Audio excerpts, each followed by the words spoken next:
Hi, so today I'm going to be doing a video on an 820-2936 board. It has a description written on here in marker. It says powers up, no post. So post is power on self-test. That's when, okay, the computer turns on, but does it actually do anything after that? Does it initialize? So, when you turn on a computer with an ASUS motherboard and you see ASUS pop up with a little logo and hit F2 for setup or F8 for boot options, all that stuff, that's post. Or when you see that it's testing memory and all that kind of stuff. So this machine turns on, it has a green light, but it says that it doesn't post. So one of the first things that I want to see is the CPU actually turning on for it to do that. So what I'm going to do is I'm going to move this glass cleaner over here so that you could see what my multimeter looks like. It's a pain in the ass for people to have the camera over there, but it makes doing the videos a lot easier when you can actually see stuff. So I decided to move it over there. And I kind of like how stuff comes out a little bit better. So what I'm going to do now is I'm going to open the board view for this model motherboard. So this is an 820-2936. Let me open the board view, and I'm also going to switch over to the view in the camera that allows you to see my board view. So the first thing I'm going to want to do is look for vCore. So ppvcore_so_cpu, and it shows me all the places at which I can see vCore. So when I decide that I want to see what power I get for CPU vCore, I'm going to turn my multimeter to voltage mode. I'm going to take the black probe and put it on ground. I'm going to take the red probe and I'm going to put it where CPU vCore is supposed to be, and I get 0.000 volts. Let's check it another place. 0.000 volts. So what I'm going to want to do now is I'm going to want to check and see what is responsible for CPU vCore. So if I want to check what's responsible for CPU vCore, I'm going to scroll through my schematic over here. So let's go back to a view that allows you to see the screen here so that you can see what it is I'm looking at. So this is an 820-2936 schematic here. So let's just see where CPU vCore is. I'm going to go to the first page where it's going to describe where everything is to me. Alright, so this is pretty much like a power diagram. So AC adapter in, power. This is the battery charging chip.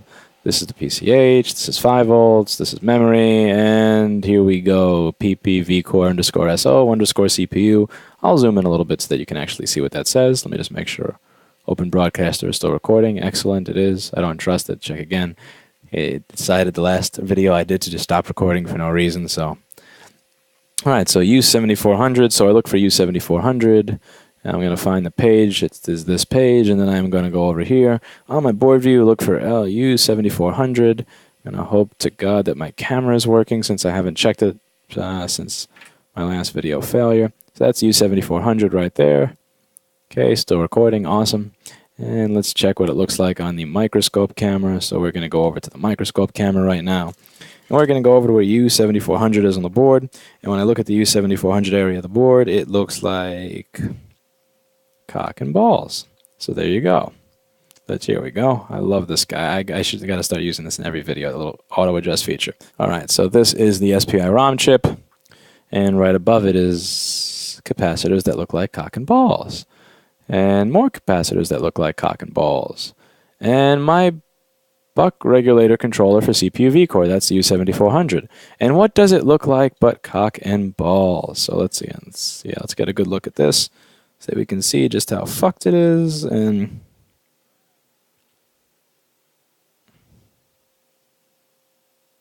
that's not the nicest thing in the world, but I can live with it. It honestly, here's the thing, and I know that there's no way for you guys to believe this, but when you look at this, like when you look at this little area over here, without the microscope, it looks disgusting, but under the microscope, it looks fine. Like, see that? In the microscope, it looks good. But you would have to be sitting here. You have to be sitting where I'm sitting to look at that and see that that looks like complete shit. Like this pin over here. And again, in the microscope, you cannot see that that looks bad. And that's leading right to this resistor, which, again, I would bet my balls from the way this looks over here that it's blown. So you can see that this looks bad and is blown. But this doesn't look bad at all. And again, when I look at it from here, my first impression before even getting a microscope is, wow, I would replace that chip because this pin over here looks so bad. But it looks fine under the microscope, which really sucks because I want you to see what I see. I want you to see that that looks like shit. So let's see if I lower the light a little bit. Maybe the light is allowing it to reflect and doing that. I'm going to lower the light more to the lowest level. Get this to adjust and see. Yeah, same thing. That sucks because I want you to be able to see what I see. I want you to be able to troubleshoot the same way I troubleshoot. And when I troubleshoot this, that area looks really nasty instantly. And I want you to kind of learn the way, how I troubleshoot. But I guess that's not happening in this video. Oh well. Okay, well, let's see what that little resistor over there is for. So let's switch back to a view that allows you to see the screen. So we're going to switch back to that view, and we're going to see what that resistor is. So that's this resistor over here, and down here on the board view, it says that's R7402. If you want to know what program this is, how about you read and put this in full screen and Google this over here. Again, this big thing, big question. What program is that? What program is that? Well, am I hiding it? Like, really? But I digress. That's a rant for... Actually, I've already done that rant in another video, so no need to do it again here. R7402. What does R7402 do? So R7402 is coming into this. So CPU IMVP ton. So what does that do? Let's Google Max 17511. Wow, I forgot what I was talking about completely. It's going to be... that is embarrassing. I need to get myself some breakfast. Anyway, so before I can get breakfast, I need to finish this, so I'm going to remember what I'm talking about later, and I'll show you an example on the oscilloscope once my brain turns back on. But, wow. Okay, back to what I was doing. So, I test that resistor. I'm 99% certain that resistor is not 90.9 kilo ohms, so I'm going to have the multimeter on there. Let's do this to make sure it's not plugged in. And that resistor is open line. So we put the soldering equipment on. Let's get a 90.9 kilo ohm resistor. Let's replace it. Let's turn the air filter on because I don't want to get fucked up from inhaling solder fumes all day. I did enough of that. And this is 150 kilo ohms, wrong one. And this is 182 kilo ohms, wrong one. This here is 90.9 kilo ohms, right one. So I have all my CPU IMVP ton resistors in one thing here because it's a very common thing to blow. So let's get heat cracking. This is a new spool too. Sick and tired of grabbing this stuff off of dead boards. Okay, so now that I have my new spool and I'm excited, let's remove that piece of shit. I hate opening new spools. God damn it. Okay.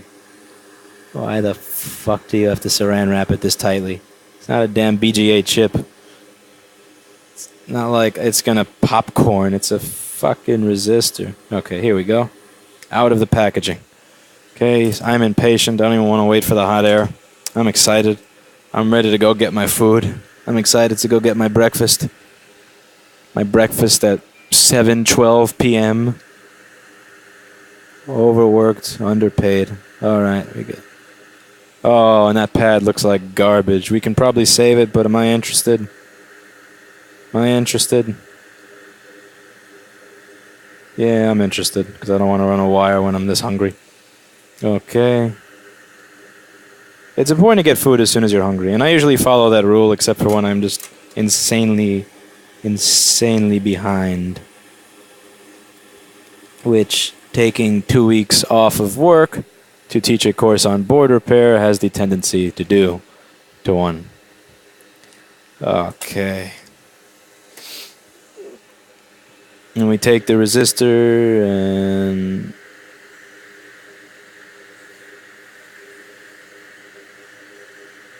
float you in a place. That could have been floated a little more beautiful, but I'm hungry. Okay. So now we're going to turn this thing on and see what's cracking. So it didn't post. That was the stated problem, that it doesn't post. So I got myself an SSD. Now all I need to do is get an enclosure for the SSD so that I can plug it in. Let's plug a screen in here as well. And let's turn this mofo on and see what happens. This was sent in by a good friend who has a bunch of stores in... Oh God. It's one of the Carolinas. Wow, I'm a shit... that is... I forget which one. There's two of them. There's the North Carolina and the South Carolina. Wow. My memory is junk right now. But yeah. This is a box of stuff.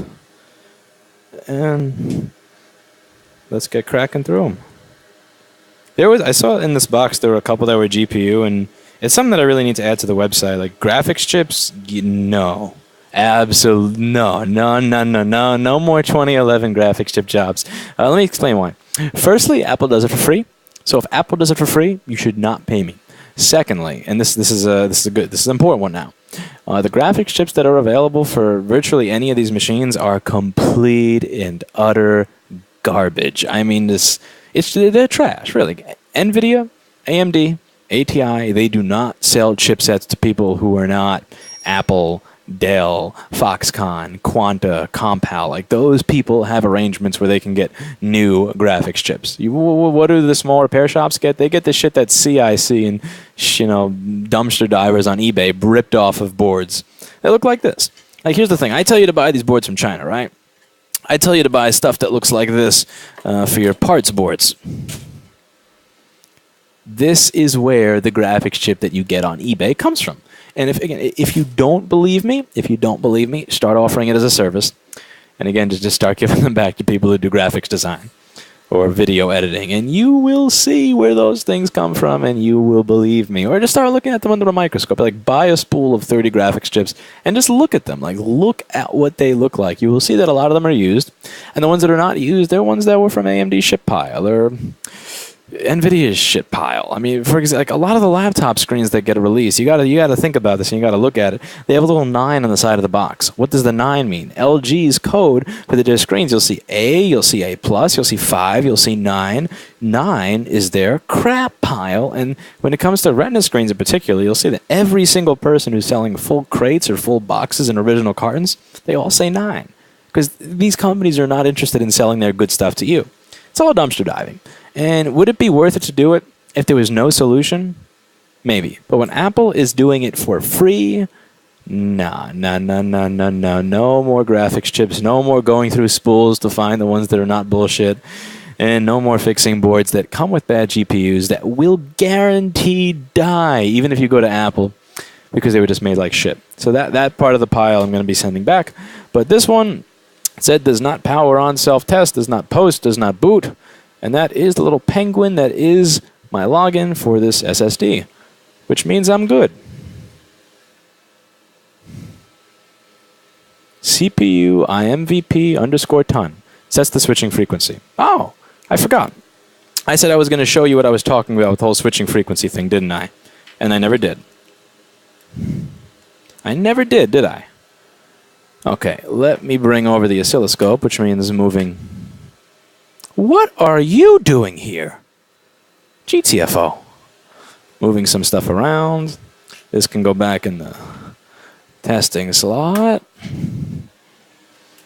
This can go back in my fucked boards bin. You can go back in the testing slot. GTFO. And oscilloscope. And the cord is probably going to be just long enough to reach right an inch away from it being on camera. Okay, oscilloscope. Show me some fun stuff. So let's go around the CPU, vCore, buck regulator, controller. Let's turn this thing to where you're going to be able to see what's going on. Okay, so you have... Let's see, what do we have here? This is... nothing.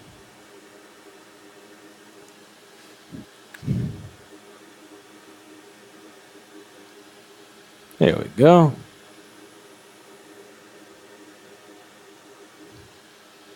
Okay, so this is the top of the buck regulator, right? So this is just straight up 12 volts. Ahem. It's hard to keep my probe in there. See that? 12 volts. Just straight 12 volts. We don't want 12 volts. 12 volts is no good for a CPU. 12 volts to the CPU will fuck it up big time. What we want is this. We want 1 volt. See, that's 0. And when I touch it, that's 1. A very tiny little low voltage from my tiny little CPU.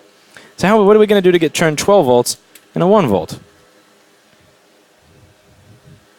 Something like this.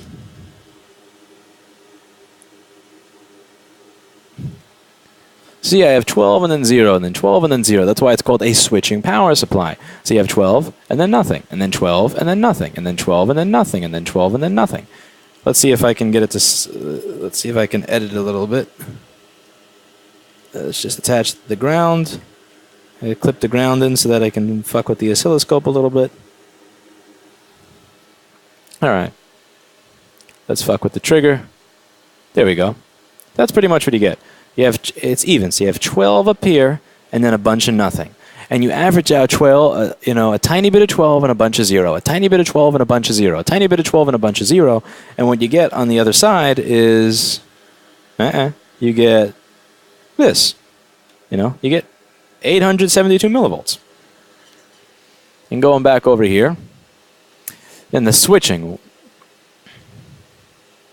This over here, that is a control chip that controls this. So this is two transistors, one between the 12 volts and output, and the other between the output and ground.